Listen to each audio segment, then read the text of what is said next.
Bonjour les amis, soyez les bienvenus sur votre chaîne YouTube Mr Keita officiel. Alors avant de commencer, je vous invite à vous abonner à ma chaîne YouTube et activer la cloche de notification pour ne pas rater aucune de mes vidéos prochaines. Alors sans plus tarder, nous allons commencer. Aujourd'hui, nous allons parler sur les adjectifs possessifs et les pronoms possessifs.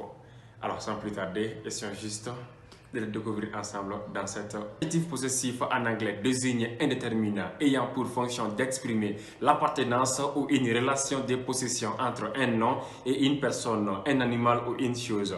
Ils sont invariables et donc semblables le singulier, le pluriel, le masculin et le féminin.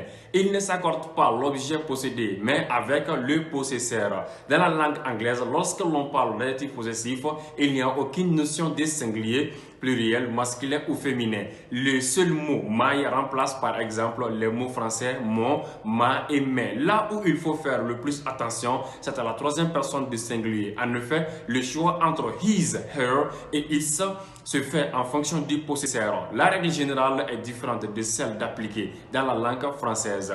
En anglais, l'accord ne se fait pas en fonction de l'objet possédé, mais selon le genre et le nombre du possesseur. Après les adjectifs possessifs, nous allons directement entamer les pronoms possessifs.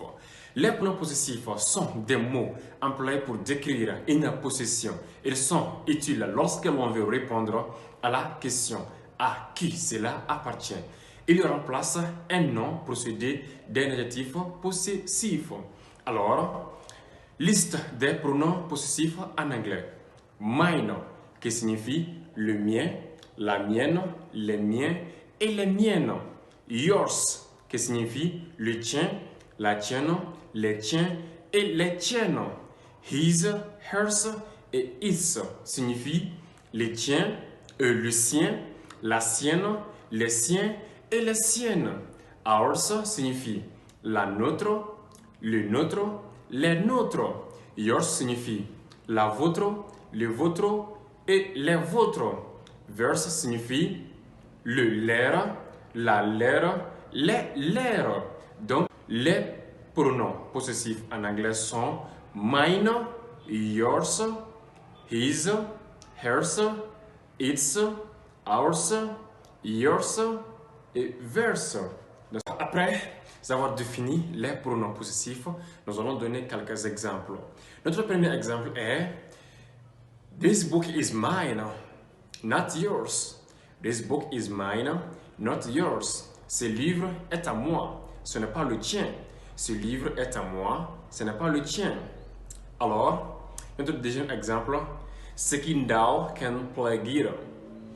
This guitar is his. Sekindao can play guitar.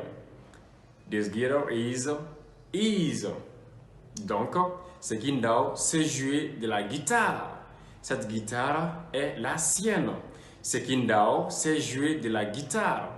Cette guitare est la sienne. Donc, Sekindao can play guitar. This guitar is his. C'est ça. Alors, notre troisième phrase est I was with Sarah when she bought this bag. It is hers. I was with Sarah when she bought this bag. It is hers. En français, j'étais avec Sarah lorsqu'elle a acheté ce sac. C'est le sien. J'étais avec Sarah lorsqu'elle a acheté ce sac. C'est le sien.